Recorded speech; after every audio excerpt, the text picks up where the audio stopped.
అందరికీ నమస్కారం. మనకు కనిపిస్తున్నది అయితే బుర్కపిట్ట. అక్కడ దూరంలో కనిపిస్తున్నది అయితే దీన్ని టీటీ అంటాము. మా ఏరియాలో అయితే దీన్ని ఇలా పిలుస్తాము. కొన్ని కొన్ని ఏరియాలో దీనికి వేరే వేరే పేర్లు కూడా ఉంటాయి.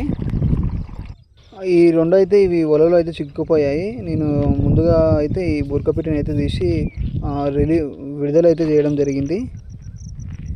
ఇవైతే నైట్ ఎప్పుడు పడ్డదో దీనిలోకైతే వలలకి ఇవి అయితే మొత్తం కాళ్ళకి రెక్కలకి మొత్తం ఈ వల అయితే చుట్టుకోవడం జరిగింది. అలాగే దీని కాళ్ళకి కూడా కొంచెం ఈ వల అయితే కాట్లు అయితే కోసుకుపోవడం అయితే జరిగింది. వల ఈ నైలాన్ది దారం ఉంటుంది కాబట్టి ఇదైతే కోసుకుపోయినట్టుంది. దీనికి ఇది ఎగరలేకపోతుంది. ఈ బుర్కబిట్టలు మాత్రం ఇంతే సైజ్ అయితే పెరుగుతాయి. ఇవి ఎక్కువ బరువు అయితే ఉండవు. మా అంటే ఒక 100 గ్రామ్ 200 గ్రామ్ ఉంటాయి. అంతకు మించి అయితే ఇంకా ఎక్కువ బరువు అయితే పెరగవు ఇవి. ఇదైతే ప్రస్తుతానికైతే ఇది ఎగరలేకపోతుంది. దీని అయితే సైడ్కి అయితే విడిచిపెట్టినాను, ఎందుకంటే ఇంకా వలకి అలా టీటీ వల అలాగనే ఉంది. ఇదైతే నైట్ నుండి ఇలాగనే ఉన్నట్టుంది త్రల్ల కిందలా. ఇది చాలా భయపడ్డట్టుంది. మొత్తం ఇది కదులుతలేదు. వలకైతే మొత్తం ఇది టైట్గా అయితే కాళ్ళకి రెక్కలకైతే వల అయితే మొత్తం బాగా చుట్టుకున్నది.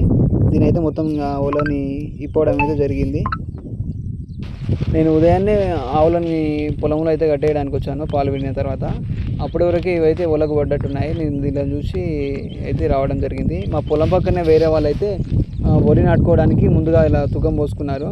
తుకం పోసుకున్నప్పుడు రైతు అయితే ఖచ్చితంగా బెదుళ్ళు అయితే కట్టుకుంటారు. ఇవి ఏమి కొంగలుగునా అలకుండా ఇలాగే ఆల్రెడీ బాతులు ఇట్లా ఉంటాయి. ఇవన్నీ ఆలి ఇలాంటి తుకాన్ని మొత్తం తొక్కుతాయి. మడుగులు చేస్తాయి నైట్కి. రైతు అయితే దాన్ని పోసిన పంటను కాపాడుకోవడానికి ఇలాంటి వలలు అయితే చుట్టుముట్టు అయితే కట్టడం జరిగింది.